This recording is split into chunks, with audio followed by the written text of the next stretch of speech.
90 days pledge में solution में बढ़ते हैं आगे और डिस्कस करते हैं most important topic of solution that is colligative property. चलिए शुरू करते हैं।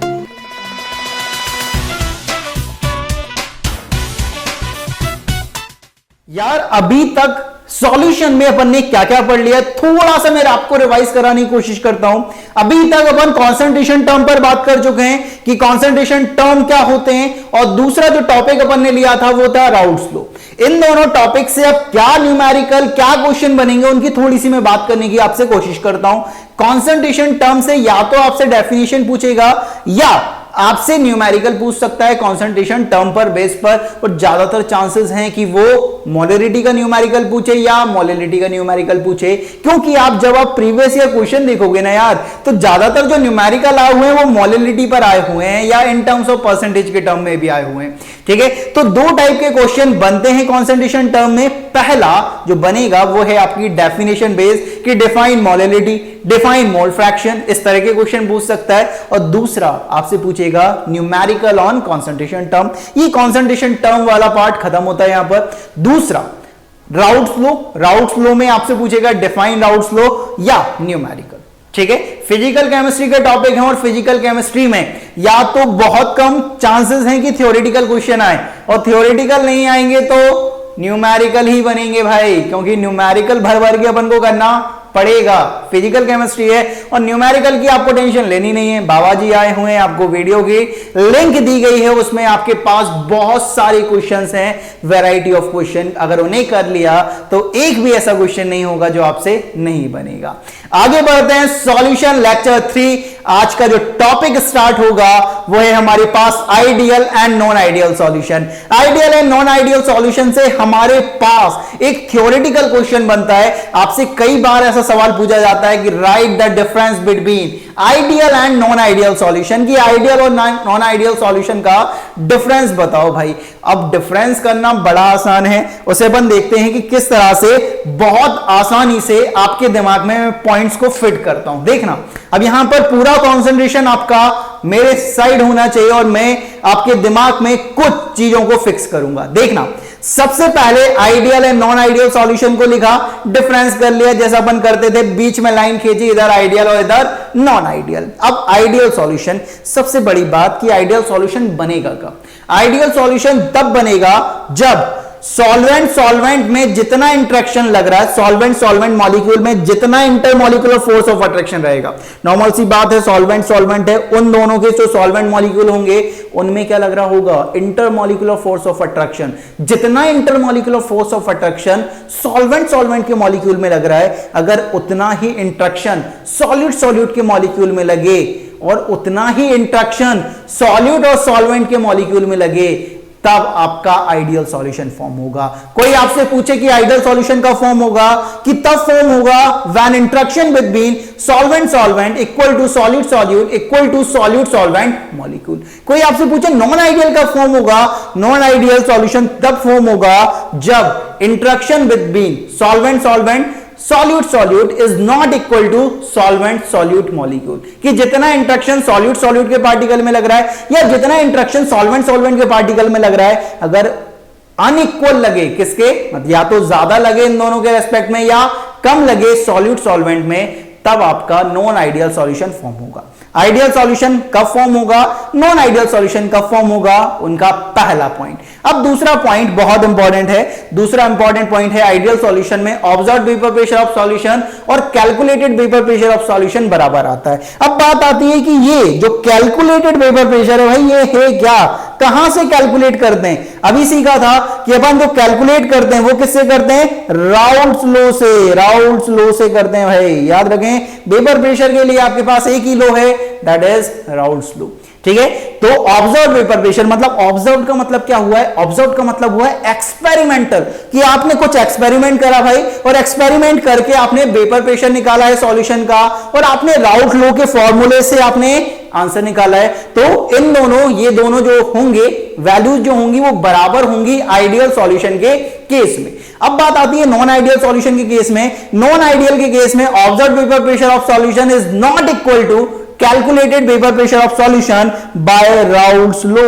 राउल्ट्स लॉ से अब कैलकुलेट करोगे जो वैल्यू, और जो आप एक्सपेरिमेंटल करके निकालोगे वो वैल्यू अलग अलग आएंगी, इक्वल नहीं होंगी, अनइक्वल होंगी, या तो ज्यादा होगी या कम होगी, बराबर नहीं होने वाली, एक बात ध्यान रखें। ठीक है, third point, delta H mixing, जो एंथैल्पी ऑफ मिक्सिंग होता है आइडियल सॉल्यूशन के लिए वो जीरो होता है, और delta H mixing for non ideal solution is not equal to zero. अब सबसे इंपॉर्टेंट पॉइंट, एक बात को समझना, वेपर प्रेशर और बॉइलिंग पॉइंट में क्या रिलेशन होता है, वेपर प्रेशर और बॉइलिंग पॉइंट में क्या रिलेशन होता है, थोड़ा सा सोचना, आपके पास फोर्थ पॉइंट अपने आप चल के आएगा। किस तरह से, आप समझो कोई लिक्विड है आपके पास, अगर वो कम टेम्परेचर पर ही वेपर बना रहा है तो उसका बॉइलिंग पॉइंट क्या होगा, कम होगा। कोई एक दो लिक्विड समझो, जैसे एक लिक्विड ए है, एक लिक्विड बी है। ए लिक्विड जो है वो वेपर बनाता है 100 डिग्री सेल्सियस पर, जो बी लिक्विड है वो वेपर प्रेशर बनाता है 200 डिग्री सेल्सियस पर। आपसे कोई पूछे कि इन दोनों में से लिक्विड ए और लिक्विड बी में बॉइलिंग पॉइंट किसका ज्यादा है, आप बोलोगे बड़ा आसान है बाबा जी ये तो, कि जो ज्यादा टेम्परेचर पर वेपर बना रहा होगा उसका बॉइलिंग पॉइंट क्या होगा, ज्यादा होगा। मतलब लिक्विड बी जो होगा उसका जो बॉइलिंग पॉइंट आने वाला है वो ए से क्या होने वाला है, ज्यादा आने वाला है। अगर वेपर प्रेशर आसानी से बना रहा है तो बॉइलिंग पॉइंट क्या होगा, कम होगा, और वेपर प्रेशर अगर ज्यादा टेंपरेचर पर बना रहा है तो उसका बॉइलिंग पॉइंट क्या होने वाला है, ज्यादा होने वाला है। ठीक है, वेपर प्रेशर और बॉइलिंग पॉइंट एक दूसरे के इनवर्सली प्रोपोर्शनल है। अगर वेपर प्रेशर ज्यादा है तो बॉइलिंग पॉइंट क्या है, कम है, और वेपर प्रेशर कम है तो बॉइलिंग पॉइंट क्या होगा, ज्यादा होगा। ठीक है, एक दूसरे के इनवर्सली प्रोपोर्शनल चलते हैं। अब आइडियल सॉल्यूशन में क्या है कि ऑब्जर्व वेपर प्रेशर और कैलकुलेटेड बराबर है, तो यहां पर observe boiling point of solution and calculated boiling point of solution क्या होने वाला है, बराबर आने वाला है। किस केस में, आपका आइडियल वाले में, ये ध्यान रखें। नॉन आइडियल की अगर बात करें तो नॉन आइडियल के केस में हमारा जो ऑब्जर्व बॉइलिंग पॉइंट है सॉल्यूशन का और जो कैलकुलेटेड है वो दोनों बराबर नहीं होने वाले हैं। आइडियल में observe boiling point and calculated boiling point of solution बराबर है, और नॉन आइडियल में क्या है, बराबर नहीं है भाई। ठीक है, ये फोर्थ पॉइंट हुआ हमारे पास ideal and non ideal solution में। अब सबसे इंपॉर्टेंट पॉइंट मैं डिस्कस कर रहा हूं तुम्हारे साथ, ideal and non ideal solution का। आप जानते हो आपसे एमसीक्यू पूछा जाएगा इस बार, और एमसीक्यू बनेगा तो आइडियल एंड नॉन आइडियल से ज्यादा चांसेस हैं कि आपसे क्या कहे कि एग्जांपल पूछ ले कि कौन सा सॉल्यूशन आइडियल बनाने वाला है और कौन सा जो मिक्सचर होगा वो नॉन आइडियल सॉल्यूशन बनाएगा। बड़ा आसान है, आपके पास आइडियल के लिए सिर्फ 3 सॉल्यूशन है। आइडियल जो है वो 3 ही बनाते हैं, आपके सिलेबस में सिर्फ 3 ही हैं। कौन कौन से, पहला है solution of n hexane and n heptane, solution of n hexane and n heptane, ये वाला जो सॉल्यूशन है भाई, ठीक है, इन दोनों का सॉल्यूशन किस किस का, n-हेक्सेन का और n-हेप्टेन का, ये क्या बनाते हैं, ये दोनों हमारे आइडियल सॉल्यूशन बनाते हैं। Solution of n hexane and n heptane ये हमारे क्या करने वाले हैं, ये हमारे आइडियल सॉल्यूशन बनाने वाले हैं, पहला। दूसरा, solution of bromoethane and chloroethane, bromoethane and chloroethane है, इन दोनों को मिलाओगे आपके पास एक आइडियल सॉल्यूशन आएगा।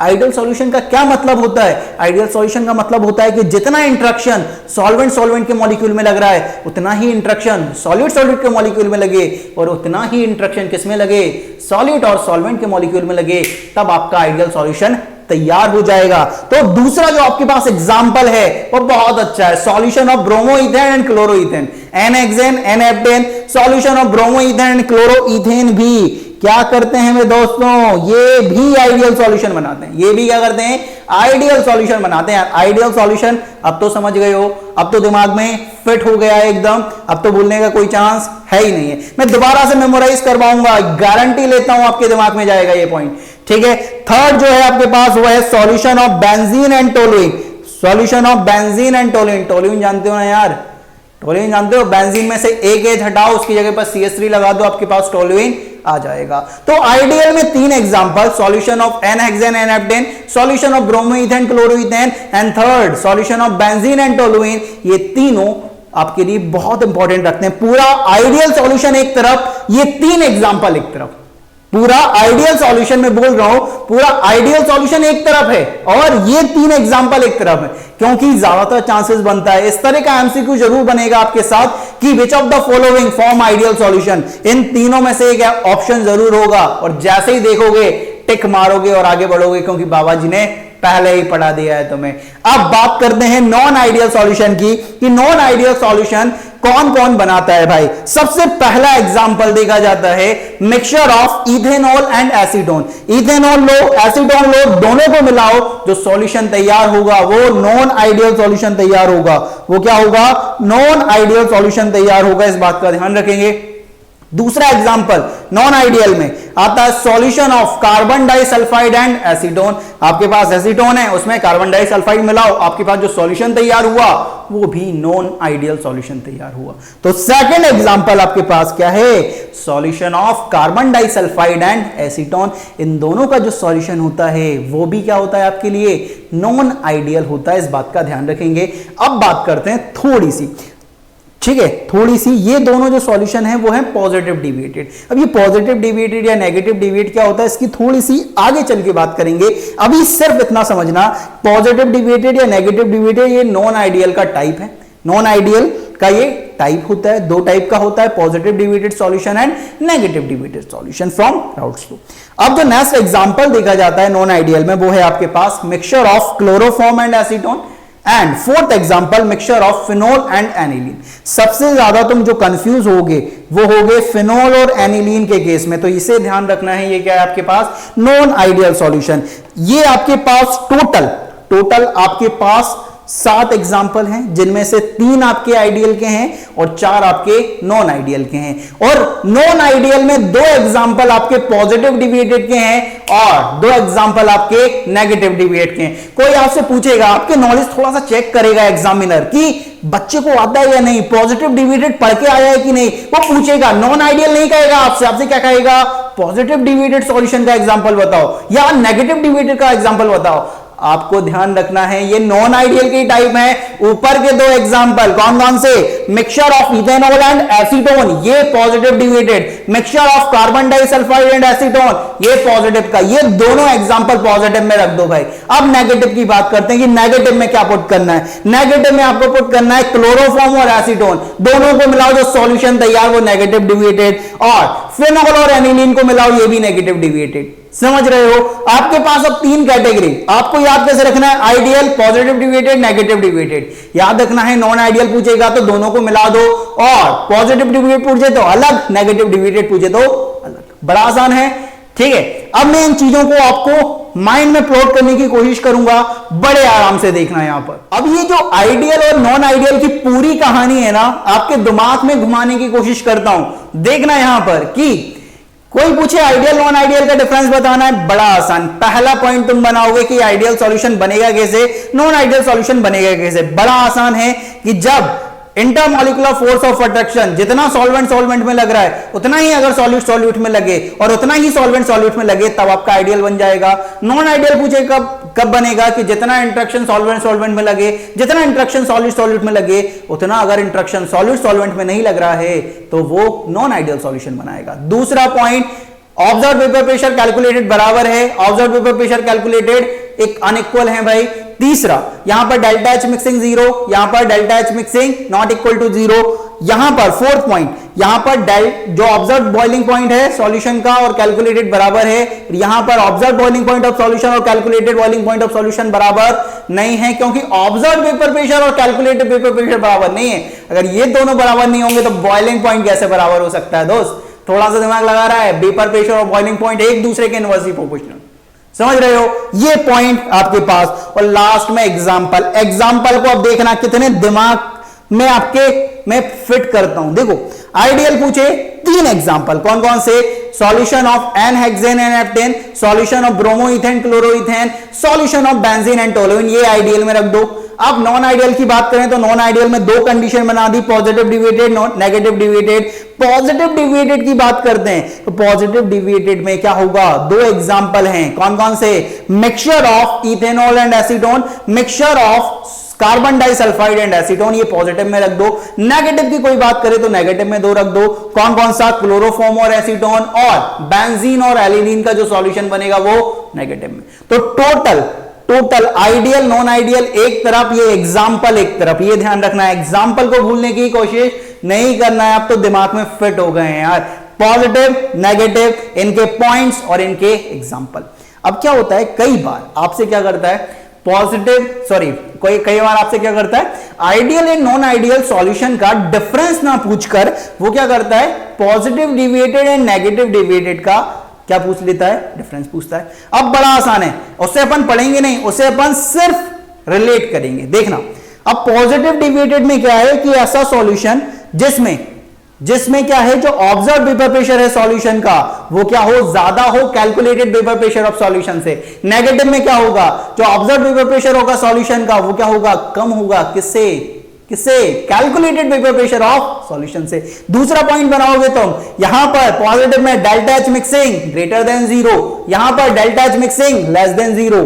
थर्ड पॉइंट कि यहां पर observe boiling point of solution क्या होगा, पॉजिटिव में ज्यादा आ रहा था वेपर प्रेशर, तो बॉइलिंग पॉइंट ऑब्जर्व क्या होगा, कम होगा। किससे, calculated boiling point of solution से। और नेगेटिव में observe vapour pressure of solution क्या था, कम था। तो यहां पर observe boiling point of solution क्या होगा, observe boiling point of solution क्या होगा, ज्यादा होगा, क्योंकि बॉइलिंग पॉइंट और वेपर प्रेशर एक दूसरे के इनवर्सली चलते हैं यार। तो यहां पर यह समझना है कि observe boiling point of solution is greater than किससे, calculated boiling point of solution से।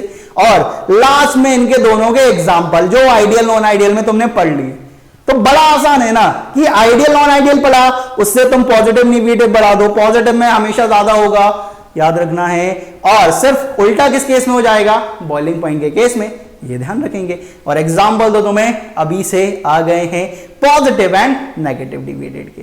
समझ आया आइडियल और नॉन आइडियल की कहानी, पूरे दिमाग में घूमी। ठीक है, सिर्फ हमें दिमाग में कहानी को घुमाना है, और जैसे ही दिमाग में कहानी घूमेगी कई सारी चीजें हमारे अपने आप आ जाएंगी। ठीक है, पॉजिटिव के साथ पढ़ो, एकदम एनर्जी के साथ। बाबा जी की जितनी एनर्जी उतनी उससे ज्यादा एनर्जी तुम्हारी होनी चाहिए भाई। ठीक है, मतलब एनर्जी तो इतनी होनी चाहिए अति। ठीक है, अब आगे बढ़ते हैं नेक्स्ट, सबसे important point ideal and non ideal solution का। सबसे important point ideal and non ideal solution का यह है, चाहे आपका सॉल्यूशन आइडियल हो या नॉन आइडियल हो, उसके लिए जो डेल्टा एस मिक्सिंग की वैल्यू आएगी वो हमेशा ज्यादा होगी। मतलब एंट्रोपी ऑफ मिक्सिंग जो क्या होगा, मिक्सचर का जो एंट्रोपी होगा वो हमेशा ग्रेटर देन 0 होगा, और जो गिब्स एनर्जी चेंज है मिक्सचर का वो हमेशा लेस देन 0 होगा। क्योंकि ये दोनों जो प्रोसेस हैं वो आपकी स्पॉन्टेनिटी को डिसाइड करते हैं कि आपकी जो प्रोसेस है वो सॉल्यूशन तैयार होगा या नहीं होगा, उसकी टेंडेंसी है सॉल्यूशन बनाने की या नहीं है। तो याद रखना है कि चाहे आपका सॉल्यूशन पॉजिटिव आइडियल सॉल्यूशन हो या नॉन आइडियल हो, नॉन आइडियल में चाहे पॉजिटिव हो या नेगेटिव हो कोई मैटर नहीं कर रहा है, लेकिन उन दोनों के लिए डेल्टा एस मिक्सिंग की वैल्यू हमेशा ग्रेटर देन 0 होगी, और डेल्टा जी मिक्सिंग की वैल्यू हमेशा लेस देन 0 होगी। जिन चीज को मैं हाईलाइट कर रहा हूं उन्हें तुम्हें भी हाईलाइट करके पढ़ना है, क्योंकि ये क्वेश्चन बनाएंगे और क्वेश्चन आएगा तो बड़ी आसानी से सॉल्व होने वाला है इस बार। ठीक है, यहां पर 2 पॉइंट सीखे, ideal non ideal, positive negative, और चाहे आपका सॉल्यूशन आइडियल हो नॉन आइडियल हो उसके लिए डेल्टा एस मिक्सिंग की वैल्यू ग्रेटर देन 0 और डेल्टा जी मिक्सिंग की वैल्यू लेस देन 0 होने वाली है। ये सारी चीजें सीख ली हैं। अब जो नेक्स्ट इंपॉर्टेंट टॉपिक आता है राउल्स फ्लो में, नेक्स्ट इंपॉर्टेंट टॉपिक जो आता है सॉल्यूशन में, वो है हमारे पास कॉलीगेटिव प्रॉपर्टीज। सबसे इंपॉर्टेंट, मतलब पूरा सॉल्यूशन एक तरफ, कॉलीगेटिव प्रॉपर्टी एक तरफ, कहीं से क्वेश्चन आए या ना आए, लेकिन कॉलीगेटिव प्रॉपर्टी से 100% क्वेश्चन आएगा। ये गारंटी दे रहे हैं बाबा जी कि सबसे ज्यादा चांस बनता है यार कॉलीगेटिव प्रॉपर्टी से क्वेश्चन आए। अब कॉलीगेटिव प्रॉपर्टी से किस तरह का क्वेश्चन आएगा उसकी बात करते हैं, तो जल्दी से सीखते हैं कॉलीगेटिव प्रॉपर्टी को। कोई पूछे कॉलीगेटिव प्रॉपर्टी क्या है, कॉलीगेटिव प्रॉपर्टी बड़े आराम से बताना कि ऐसी प्रॉपर्टी जो सिर्फ नंबर ऑफ सॉल्यूट पार्टिकल पर डिपेंड करे वो आपकी कॉलीगेटिव प्रॉपर्टी होगी। ठीक है, मतलब ऐसी प्रॉपर्टी जो नंबर ऑफ सॉल्यूट पार्टिकल पर डिपेंड करे। अगर नंबर ऑफ सॉल्यूट पार्टिकल ज्यादा तो आपकी कॉलीगेटिव प्रॉपर्टी ज्यादा, और नंबर ऑफ सॉल्यूट पार्टिकल कम तो आपकी कॉलीगेटिव प्रॉपर्टी कम।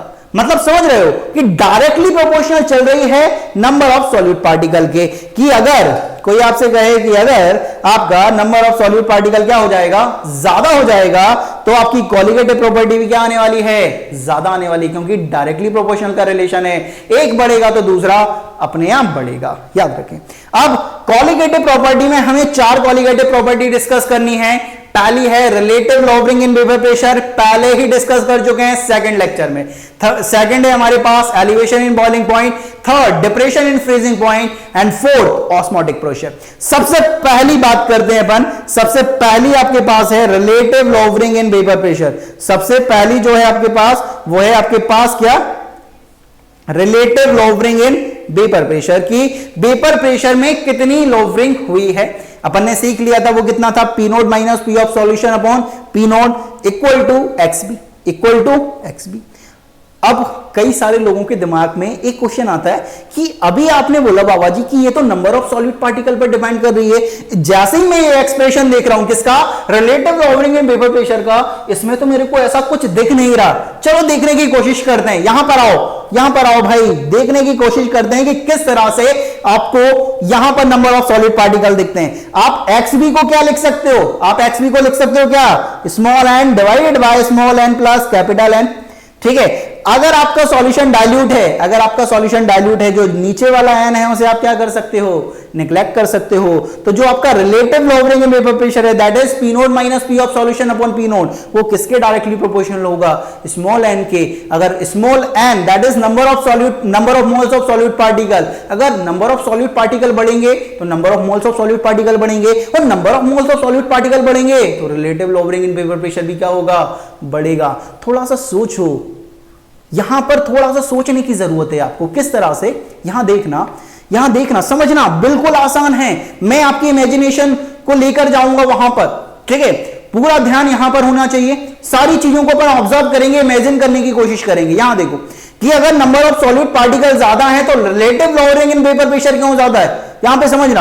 अब relative lowering in vapour pressure कब आती है, जब आप केस पढ़ते हो सेकंड राउल्ट्स लॉ में फॉर सॉलिड लिक्विड सिस्टम।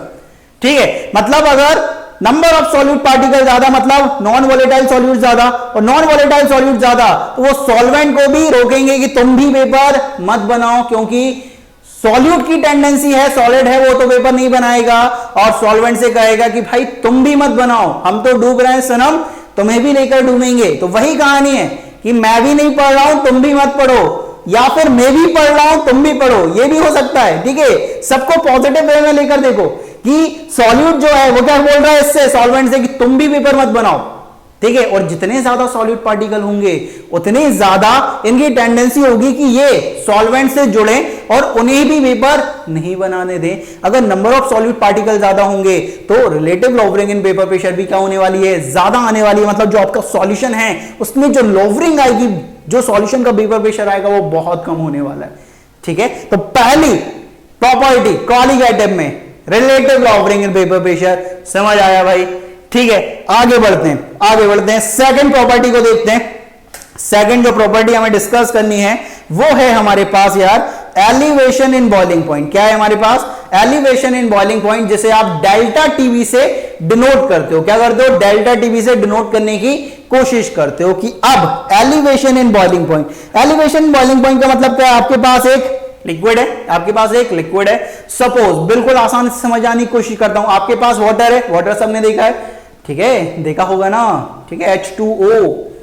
ठीक है, अब आपके पास वाटर है, आपने क्या करा, उसमें उठा के शुगर डाल दी, उसमें उठाकर शुगर डाल दी। आपका जो वाटर था जब शुगर नहीं डाली थी वो कितने पर बॉईल हो रहा था, 100 डिग्री सेल्सियस पर।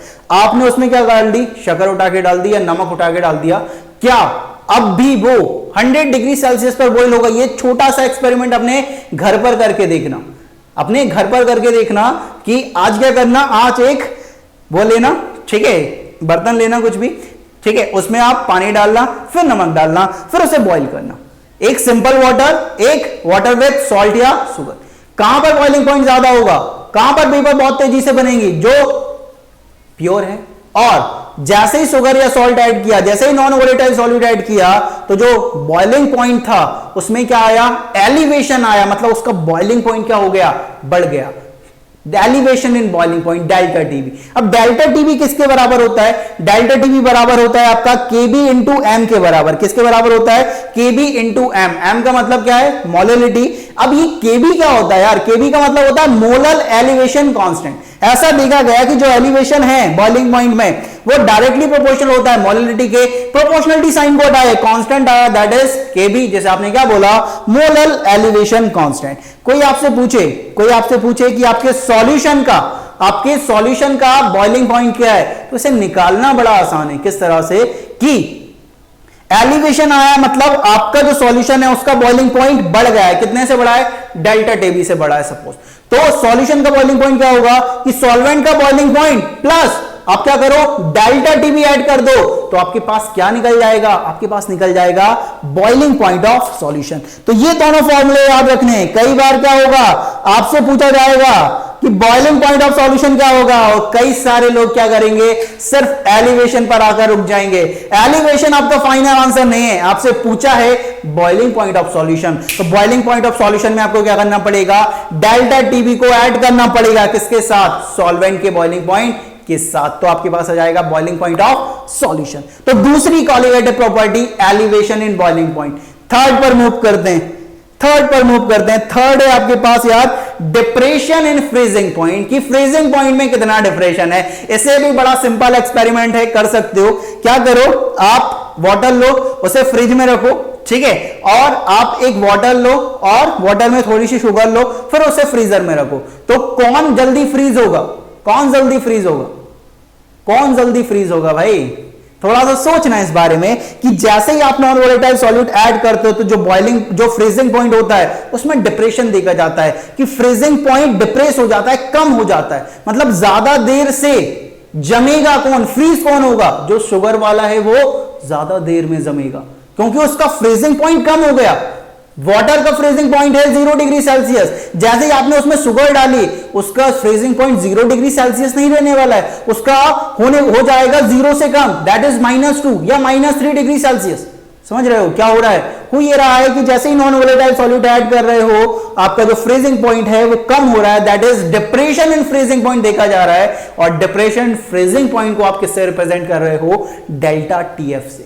अब डेल्टा टीएफ आप कैलकुलेट करते हो, ऐसा देखा गया एक्सपेरिमेंट से कि जो आपका डेल्टा टीएफ होता है वो मोलैलिटी के डायरेक्टली प्रोपोर्शनल होता है। प्रोपोर्शनलिटी साइन को आया, कांस्टेंट आया, तो इक्वेशन आपके पास निकली कि डेल्टा टीएफ इक्वल टू क्या आया भाई? K F into M. कोई पूछे केएफ क्या है, तो कहना केएफ होता है आपके पास मोलर डिप्रेशन कांस्टेंट। वहां पे के भी था मोलर एलिवेशन कांस्टेंट, तो यहां पर क्या है? Molar depression constant. एम का मतलब वही है मोलैलिटी, याद रखें। अब कोई पूछे कि आपका जो सॉल्यूशन है उसका फ्रीजिंग पॉइंट क्या है? आपका फ्रीजिंग पॉइंट में आया है डिप्रेशन। आपका फ्रीजिंग पॉइंट में क्या आया है? डिप्रेशन। अब डिप्रेशन आया है तो फ्रीजिंग पॉइंट ऑफ सॉल्यूशन क्या होगा? Freezing point of solvent minus delta TF. यहां पे एक बात ध्यान रखेंगे कि यहां पर आपका माइनस साइन है, और जो एलिवेशन था उसमें क्या था? उसमें आपका ये पॉजिटिव साइन था मेरे दोस्त। यहां पर ये पॉजिटिव साइन आ रहा था, इस बात का ध्यान रखेंगे। और यहां पर आपका नेगेटिव साइन है, क्योंकि डिप्रेशन है। डिप्रेशन मतलब कम हुआ है तो माइनस करना पड़ेगा, एलिवेशन मतलब ज्यादा हुआ है तो आपको क्या करना पड़ेगा? ऐड करना पड़ेगा। इस बात का ध्यान रखेंगे। ये आपकी थर्ड प्रॉपर्टी है। फोर्थ प्रॉपर्टी पर मूव करते हैं। फोर्थ है आपके पास यार ऑस्मोटिक प्रेशर, जिसे आप पाई से डिनोट करते हो, जिसे आप किससे डिनोट करने की कोशिश करते हो? पाई से डिनोट करते हो कि ऑस्मोटिक प्रेशर आपका क्या होता है, किस तरह से अपन लिख सकते हैं, उसकी बात करते हैं। ऑस्मोटिक प्रेशर पाई से डिनोट कर रहे हैं। Osmotic pressure pi equal to क्या होता है? CRT। अब यहां पर जो C है उसका मतलब है कॉन्सेंट्रेशन, और कॉन्सेंट्रेशन के बारे में जब कुछ नहीं कहा जाए तो आपको क्या समझना है? जैसे ठंडा मतलब कोका कोला, उसी तरीके से कॉन्सेंट्रेशन मतलब क्या? मोलैरिटी। कि यहां पर कॉन्सेंट्रेशन मतलब मोलैरिटी है। मोलैरिटी निकालना बड़ा आसान, number of moles of solute divided by volume of solution in litre. ये पहले ही पढ़ चुके हैं पहले लेक्चर सॉल्यूशन में। अब यहां पर जो R है वो क्या है? आपका यूनिवर्सल गैस कांस्टेंट है। वो क्या है? आपका यूनिवर्सल गैस कांस्टेंट। अब R की आप क्या वैल्यू पुट करोगे? याद रखना है, R की वैल्यू आप पुट करोगे 0.0821 लीटर एटीएम पर मोल पर केल्विन। याद रखना है, क्योंकि ये जो पाई है आपका, ये जो आपका पाई है वो ऑस्मोटिक प्रेशर जो होगा वो एटीएम में होगा, तो आर की यूनिट भी आपको किसमें पुट करनी पड़ेगी, एटीएम में। और कितनी होती है लीटर एटीएम में, 0.0821 लीटर एटीएम पर मोल पर केल्विन। और यहां पर टी टेम्परेचर है, याद रखना है टेम्परेचर क्या होना चाहिए, आपका केल्विन में होना चाहिए। इससे आप ऑस्मोटिक प्रेशर कैलकुलेट कर सकते हो। कई सारे बच्चों के दिमाग में यह आ रहा होगा कि वांट ऑफ फैक्टर का यूज नहीं कर रहे हो सर। वांट ऑफ फैक्टर आपके सिलेबस का पार्ट नहीं है। 2021 जो बोर्ड हो रहा है उसका पार्ट नहीं है आपका want of factor small I. तो याद रखिए कि वांट ऑफ फैक्टर से रिलेटेड जो क्वेश्चन है वो आपके लिए इंपॉर्टेंट नहीं है। आपको इस तरह का सॉल्ट दिया जाएगा, नॉन इलेक्ट्रोलाइट दिया जाएगा, जिसमें आई की वैल्यू क्या हो, 1 होगी, और आई की वैल्यू 1 होगी तो आई बिना आई के भी आप सॉल्व कर सकते हो। एबनॉर्मल मोलर मास हट चुका है, वांट ऑफ फैक्टर आपके सिलेबस का पार्ट नहीं है, ये ध्यान रखें। लास्ट पार्ट बचता है सॉल्यूशन का, वो है हेनरीज लॉ। हेनरीज लॉ से भी कई बार आपके न्यूमेरिकल पूछ लिया जाता है या कई बार थ्योरेटिकल क्वेश्चन पूछता है। आप बात करते हैं कि हेनरीज लॉ में हमसे क्या क्वेश्चन पूछेगा। हेनरीज लॉ होता क्या है, हेनरी लॉ के अकॉर्डिंग ये है कि कांस्टेंट टेम्परेचर पर, according to this law at constant temperature, तो सॉल्युबिलिटी है गैस की इन लिक्विड, कोई गैस किसी लिक्विड में कितना सॉल्युबल होगी वो डायरेक्टली प्रोपोर्शनल होता है कि पार्शियल प्रेशर ऑफ गैस, की उस सॉल्यूशन में उस गैस का पार्शियल प्रेशर कितना है, कि उस सॉल्यूशन में जो गैस है वो लिक्विड की सरफेस पर कितना प्रेशर जनरेट कर रही है, तो वही उस पर डिपेंड करेगा। और अभी अभी अपन ने एक चीज देखी, जो पार्शियल प्रेशर ऑफ गैस होता है वो तो मोल फ्रैक्शन ऑफ गैस के डायरेक्टली प्रोपोर्शनल होता है। यह भी देखा राउल्ट्स लॉ में, यह भी देखा था कि पार्शियल प्रेशर किसके बराबर है, पी नोट इंटू एक्स ए, और पी नोट तो कांस्टेंट टेम्परेचर पर कांस्टेंट हो जाता है, तो आपका मोल फ्रैक्शन के डायरेक्टली प्रोपोर्शनल हुआ। तो अपन ऐसा लिख सकते हैं ना कि जो पार्शियल प्रेशर है गैस का वो डायरेक्टली प्रोपोर्शनल किसके होगा, वो डायरेक्टली प्रोपोर्शनल होगा मोल फ्रैक्शन ऑफ गैस का। जितना mole fraction of gas liquid में, सॉल्यूशन में जितना ज्यादा होगा उतना ज्यादा सॉल्युबिलिटी होगी। ठीक है, तो यहां सर इस इक्वेशन को सॉल्व करते हैं, प्रोपोर्शनलिटी साइन को हटाते हैं, और प्रोपोर्शनलिटी साइन को हटाया तो एक कांस्टेंट आया KH, जैसे आपने बोला हेनरीज कांस्टेंट, तो यहां से हमारे पास आया है P dash equal to KH into X gaseous, ये ध्यान रखेंगे। अब यहां पर थोड़ा सा ध्यान रखें कि यहां पर P डैश क्या है, partial pressure of gas, KH Henrys constant, और X गैस क्या है, mole fraction of gas and liquid mixture. जो आपका मिक्सचर है उसमें गैस का कितना मोल फ्रैक्शन है वो आपका X डिनोट कर रहा है। अब थोड़ा सा समझने की अपन कोशिश करते हैं। नेक्स्ट आपके पास आता है, इस इक्वेशन को आगे बढ़ाते हैं। अगर आपको मोल फ्रैक्शन ऑफ गैस निकालना पड़े तो वो किसके बराबर हो जाएगा, वो बराबर हो जाएगा P डैश अपॉन KH के बराबर हो जाएगा। अब थोड़ा सा सोचो कि अगर आपकी KH की वैल्यू ज्यादा होती है, KH और मोल फ्रैक्शन ऑफ गैस में क्या रिलेशन है कि एक दूसरे के इनवर्सली प्रोपोर्शनल है। आपका KH ज्यादा तो आपका मोल फ्रैक्शन ऑफ गैस कम, और मोल फ्रैक्शन ऑफ गैस कम तो solubility of gas and liquid क्या हो जाएगी, कम होने वाली है ना। तो यहां पर ध्यान रखना है KH जितना ज्यादा होगा उतना solubility of gas and liquid क्या होने वाली है, कम होने वाली है। ऐसा देखा जाता है, ऐसा एक्सपेरिमेंट करा, देखा कि आपने जैसे ही टेम्परेचर बढ़ाया, आपने क्या करा, जैसे ही टेम्परेचर को बढ़ाया आपका KH बढ़ गया, और KH बढ़ा तो mole fraction of gas and liquid क्या हो गया, कम हो गया। और जैसे ही ये कम हुआ तो आपकी जो सॉल्युबिलिटी है वो भी क्या हो गई होगी, कम हो गई होगी। और सॉल्युबिलिटी जैसे ही कम हुई तो यहां पर आपके लिए एक क्वेश्चन तैयार हो गया इस इक्वेशन से। कई बार आपसे इस तरह का क्वेश्चन पूछा जाता है, कई बार पूछा गया। प्रीवियस ईयर पेपर देखोगे तो वहां पर आपको देखने को मिलेगा कि जो आपके एक्वेटिक स्पीसीज होते हैं, जो आपके एक्वेटिक स्पीसीज होते हैं वो ज्यादा कंफर्टेबल कब होते हैं, समर में या विंटर में, ठंडी में या गर्मी में, कहां पर वो ज्यादा स्टेबल होते हैं। ज्यादा स्टेबिलिटी का सिंपल सा मतलब है कि जो ऑक्सीजन है वो पानी में कितना घुल रही है, कब ज्यादा घुल रही है या कब कम घुल रही है।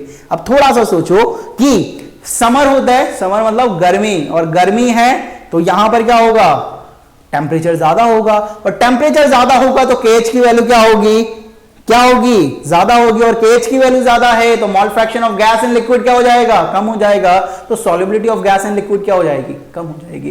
तो ऐसा कहा जाता है कि जो एक्वेटिक स्पीसीज होती हैं वो ज्यादा कंफर्टेबल विंटर में होती हैं as compare to summer, because of solubility of oxygen gas. जो सॉल्युबिलिटी होती है ऑक्सीजन गैस की वो विंटर में ज्यादा होती है क्योंकि टेम्परेचर कम, टेम्परेचर कम तो KH कम, KH कम तो X गैसियस ज्यादा, X गैसियस ज्यादा तो solubility of gas and liquid ज्यादा, आपकी ऑक्सीजन की जो सॉल्युबिलिटी होगी वो पानी में क्या हो जाएगी, ज्यादा हो जाएगी। और जैसे ही ज्यादा हुई, जैसे ही क्या हुई, ज्यादा हुई, जो मछलियां हैं, जो एक्वाटिक स्पीसीज हैं, वो एकदम कंफर्टेबल, भाई मजा आ रहा है, ठीक है। और गर्मी जैसी आएगी वो अनकंफर्टेबल स्टेट में जाना स्टार्ट होंगी।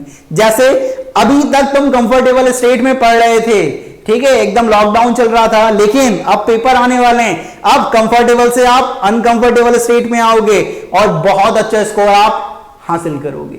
अब बात करते हैं कि एक्वाटिक स्पीसीज ज्यादा कंफर्टेबल विंटर में होती हैं as compare to summer because of solubility of oxygen gas. Oxygen gas की सॉल्युबिलिटी पर आप डिसाइड करते हो ये सारी चीजें, ठीक है, ये बात है। यहां पर आकर आपका सॉल्यूशन चैप्टर खत्म, सिर्फ 3 टॉपिक और आपके दिमाग में चीजों को फिट करना। पहला कंसंट्रेशन टर्म।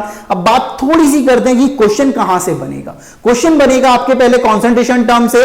कंसंट्रेशन टर्म में 2 टाइप के क्वेश्चन, एक तो न्यूमेरिकल और दूसरा आपसे पूछ लेगा define molality, define molarity, define mole fraction, इस तरह का क्वेश्चन पूछा जाता है। राउट लॉ से पहला क्वेश्चन डायरेक्ट बनता है कि डिफाइन राउट्स लॉ, या दूसरा क्वेश्चन इन पे न्यूमेरिकल की लिंक डिस्क्रिप्शन में मिल रही है आपको हर एक वीडियो के नीचे, वहां पर जाएं, वैरायटी ऑफ क्वेश्चन वहां से प्रैक्टिस करते हैं। नेक्स्ट अब आता है आइडियल नॉन आइडियल, इनसे डिफरेंस पूछता है, और आइडियल नॉन आइडियल के आपको एग्जांपल बहुत अच्छी तरीके से आने चाहिए। पॉजिटिव नेगेटिव में डिफरेंस करना नॉन आइडियल से ही कर सकते हैं, पॉजिटिव में ज्यादा होगा, नेगेटिव में कम होगा, लेकिन वेपर प्रेशर और बॉइलिंग पॉइंट के केस में उल्टा हो जाएगा, इस बात का ध्यान रखें। एग्जांपल पहले ही पढ़ चुके हैं पॉजिटिव एंड नेगेटिव के। कॉलिगेटिव प्रॉपर्टी, कॉलिगेटिव प्रॉपर्टी से अब जो क्वेश्चन आएगा वो न्यूमेरिकल पूछेगा यार। कॉलिगेटिव प्रॉपर्टी से जो क्वेश्चन आएगा वो क्या पूछने वाला है, न्यूमेरिकल पूछने वाला है।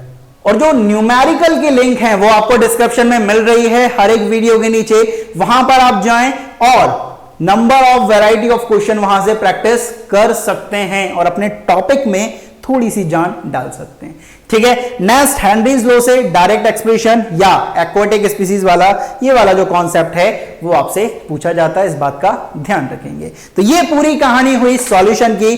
सॉल्यूशन आपके लिए बड़ा आसान हो गया क्योंकि सारी चीजों को अपन ने यहां पर ही घुमा लिया, ठीक है। हमारे दिमाग में सारी चीज चली, हमने सिर्फ इंपॉर्टेंट पढ़ा जो हमारे एग्जाम के लिए पॉइंट ऑफ व्यू से बहुत ज्यादा इंपॉर्टेंट रखता है। जाने से पहले लाइक, शेयर और सब्सक्राइब करना ना भूलें। तो इस वीडियो में बाबा जी की तरफ से इतना ही, मिलते हैं नेक्स्ट वीडियो में। जय हो।